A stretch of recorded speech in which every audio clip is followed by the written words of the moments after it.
Hi guys, welcome back. So we've finally got the Wales squad out for the World Cup. Let's go through and talk about who made it, who didn't make it. I'm going to pick who I think is the team that should face Fiji in that opener. An absolute cracker of a match. Could even decide who goes through to the knockouts. But of course, Australia are not guaranteed to go through either. It's going to be a really good pool to watch, that is for sure. Nervous stuff for Wales, but definitely a nod to the future in this squad. And straight away I'll say, yes, the caption said Captain Morgan's crew, but Lake is a co-captain as well. It was just a better caption. And I think it's a good idea to have co-captains in this case. I don't normally like co-captains. I mean, the co-captain thing when it was Hooper and Slipper for Australia I thought was pretty ridiculous, but he didn't pick either of those guys anyway. But in this case, I think it makes a lot of sense. Two young guys, just to give it to one of these might be overawing. They've got another guy just to share the burden. I think that's a really good idea. And I do think as well they'll want both of those guys in the squad for the next World Cup ideally as well, and a definite nod towards the future in this squad. I've mentioned before, I think that's absolutely right. They can have a crack at the World Cup, but no one's expecting anything, but there is definitely building blocks here. So let's get into the squad. They're going with 6 props and 3 hookers. And I guess the headline is only 2 scrum halves, but they had to lose somewhere. If you're going to take 6 and 3 there, do you skimp in the second row, the back row, centres or the back 3? Well, they've gone for scrum half, and we'll get onto how that works out. But in the props, Matthias and Azarati miss out. Both new guys. I don't think that will be massive surprises to them, but obviously good stuff for Domachowski, Henry Thomas, new guys in there. But there is some experience in there as well with Smith, Thomas, Francis, Lewis. So a bit of experience as well. Hookers, you've got D, Elias and Lake. Be really interesting to see who does start. I'll get into my team in a minute. But, D, some good throwing in the last game in the line-out. Elias is probably the most, muscular, the most mature of the lot physically, I'd say. Lake is the youngster with all the talent and ability there, definitely, but not the experience.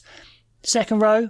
It's kind of 3, it's kind of 4. I've put Schwinzer in there as another second row, but he's kind of utility, I guess.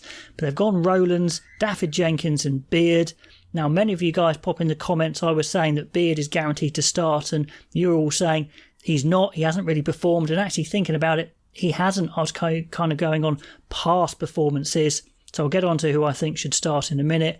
But who doesn't make it? Carter, he's a very talented second row. Rhys Davis as well, Teddy Williams. Some young second rows there. They'll be gutted because they knew they had a chance. They kind of went for 3 second rows and Schwinzer the utility. So definitely a little bit gutted there. Maybe Carter's the next guy coming in if there's an injury. Parry misses out from the hookers, I should say, but he was kind of 4th choice anyway. So no real surprises there. It'll be interesting to see how they use Schwinzer. Is he a guy they use on the bench to cover second row and back row rather than just starting? So back row, if you've got Schwinzer, you're saying there are 7, but there's 6 here, so plenty of back rows to go round. The big hitting Lydiate goes in. Morgan, the co-captain. Basham, who is a really good attacking player, very explosive, maybe another guy to come off the bench in a first choice team. Wainwright, Falatau, who hasn't even played yet, but going on past reputation, I guess, but I think it's the right call because he's that good. Rafael there, maybe a little lucky potentially to get in there because it was really close.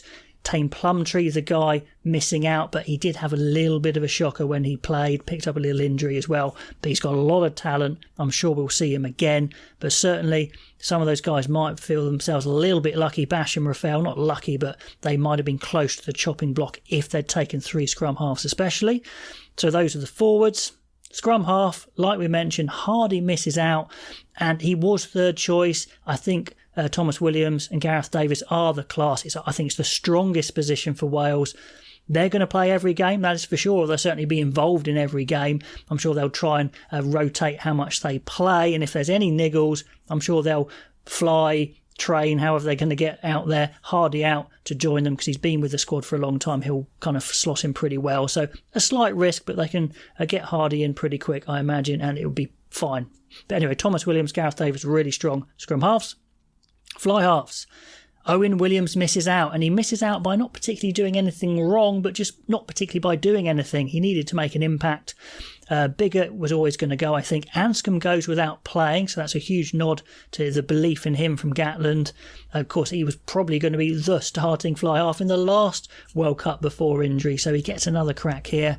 Costello, I think, is the one that pushes out Owen Williams here. He had definitely had an impact when he played. He takes the ball to the line a bit better. I think he's more threatening, and he is the 10 of the future. I mean, he is probably happy that Joe Hawkins is not on the scene anymore, not available, because there was talk of him being the 10 of the future. Costello now looks absolutely that guy. Even if he doesn't play that much in this World Cup, an amazing experience for him. So really good to take him along. Centres. North goes. He's had a bit of an injury, but he goes. I imagine he's going to be the main guy at 13.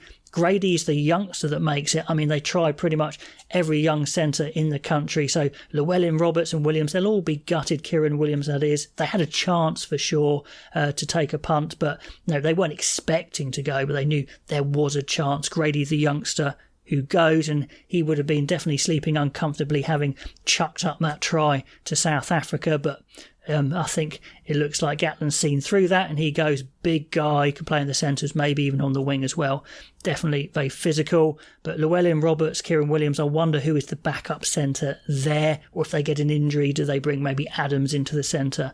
I don't know, but certainly lots of fans of those young centres that didn't make it. Kieran Williams, definitely a really interesting, exciting player as well. Tompkins goes, maybe a little lucky. Maybe they could have taken another youngster there, but he could play 12 or 13. Johnny Williams, I thought, actually shaped up pretty good against the South Africans. I saw him getting some quite low scores in some ratings in some publications, but actually I thought he played really well. So Johnny Williams, a great story back in there. I think physically as well, he's absolutely ready for the World Cup. Then 5 back 3, Adams, Halfpenny, Rees-Zammit and Liam Williams you'd all expect. Who else was going to make it? Well, Dyer actually performed the best out of all of the back 3 in those warm-up games, so I think that is fair there on merit. He's very quick, he's very nimble, he's a good kick chaser, he's not the biggest guy, but he certainly performed really well. Cuthbert, I think, has been injured anyway. Kai Evans, I liked the look of. I think he could have gone instead of Dyer potentially. Tom Rogers didn't have the greatest game, I don't think, against South Africa. So I think all the calls are pretty much correct. Maybe a bit gutting for some of those young second rows. Owen Williams, a big casualty as well. So let's get on to Wales' best team as I see it. There's the front row. Smith, Lake, Gareth, Thomas, 2 experienced props playing well. Lake, I think, is the talent of the hookers. So even though Dee and Elias have been around a bit more, I think Lake's the guy you want to get in there, get the experience, take a bit of a chance. Same in the second row. Yes, I think you're right. I don't think we've seen enough from Beard to say he should start. So let's go Daffyd Jenkins and Rowlands. Rowlands with the experience. If he goes off, you can bring Beard on. So I think it's good to have some experience in the second row. But Daffyd Jenkins is going to get better and better and better. Really rate this guy for sure. A little bit different in the back row. I'm not starting Lydiate there at 6, although he's a great tackler. I think I want to go for it for Wales. Go on the attack. Wainwright in at 6 instead of 8. To let Faletau play 8 when Faletau's at his best. So exciting, really good in attack as well. Morgan at 7, absolutely, really muscular, right up for it. Looks at his peak right now, ready to rock and roll. I'd love to see that back row, very exciting. I think Basham coming off the bench, again, gives that impact. They've got to go for these wins. They can't play conservative, I don't think. Into the backs, Thomas Williams, I rate as the best. 9, but Gareth Davies is very good, so he can come on. Those 2 absolutely fine. Bigger as the experience starting, and then Costello to add some impact at 10. Let's go for a chunky midfield. I think Johnny Williams and North is the one to go with. You could go for Tompkins, but I'm not so sure he shapes up against the best in the world that well. So let's go with Johnny Williams and George North. Big physical. It's going to be a handful for the opposition. And in the back 3, I think Dyer's done enough for me to start, although you could go Adams, but I think on performance, Dyer's the man. Really good kick chase, very quick, very confident. I like him a lot. Then Rees-Zammit on one wing, the try-scoring threat, the extreme pace.